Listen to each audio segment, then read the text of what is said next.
At the age of 20, feeling burnt out and hopeless at the start of my career is hard to grasp. I look back at when I was 12 years old, when I first picked up my first camera, to where I am now, working alongside D1 athletes, and I should feel proud.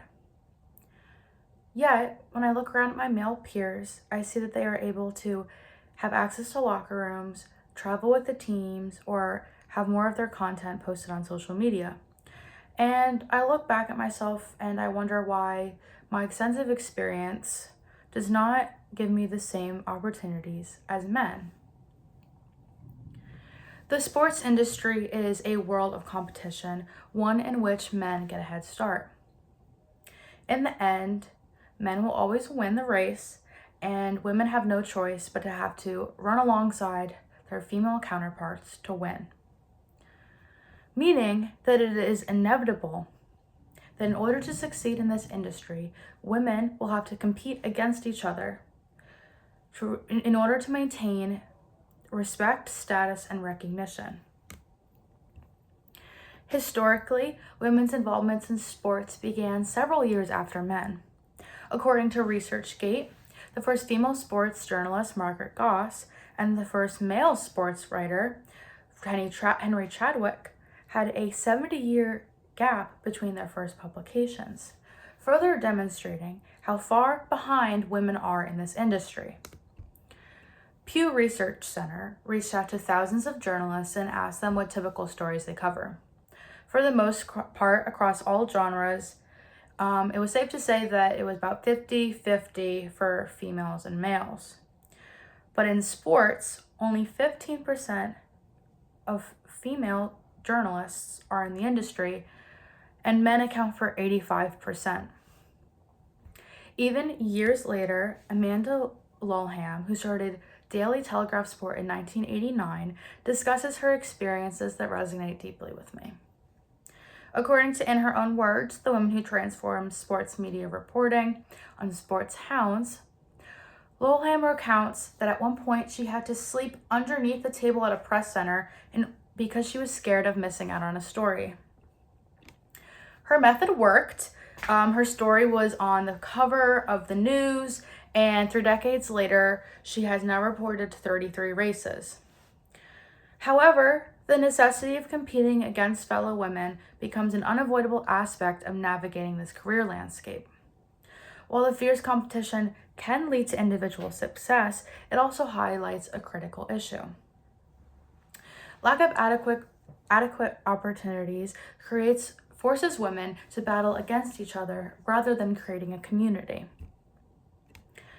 Now, before I go ahead and discuss this on more of a personal level, I would like to also talk about 2 more accounts of women in this industry, just to further exemplify that this stance is the only feasible option.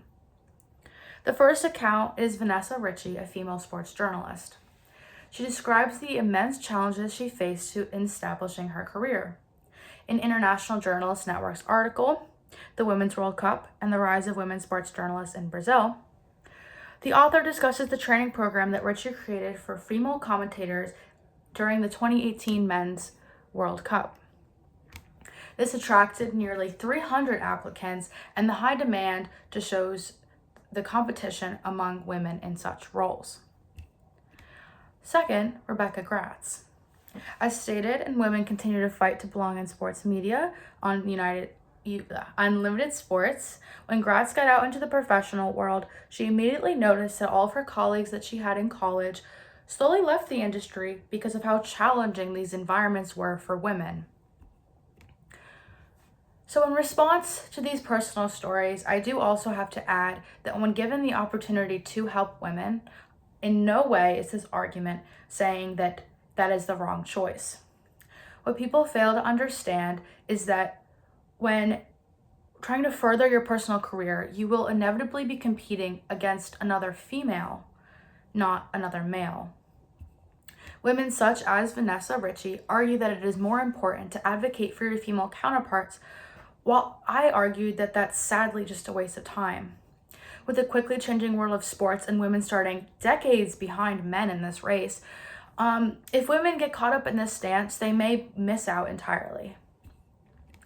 To touch on this demonstrates another reason why it is not beneficial or possible to foster community instead of competition. The truth really is, you won't always have somebody by your side, and in this industry, that is more than not true. And some may even say that we should be working together to compete against men rather than competing against each other. The fight for inequality in this industry will not be met by creating a larger divide between the sexes.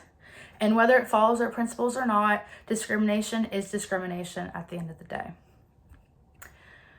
Another way to put this, you have a frog and a dragonfly. Let's say the frog claims a lily pad and pushes the dragonfly off. The dragonfly now has every right to come back and say that the frog has no right over the lily pad. In the end, the most feasible option would be for the frog and the dragonfly to find a lily pad that can fit both of them.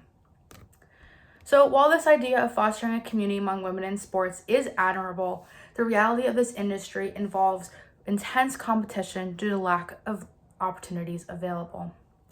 The systematic inequalities and historical delays in women's involvement in sports media further highlight this need for competition over collaboration. Therefore, while community and mutual support are valuable, the harsh realities of the sports media landscape mean that competition remains a critical and necessary aspect for women striving to achieve success. Thank you.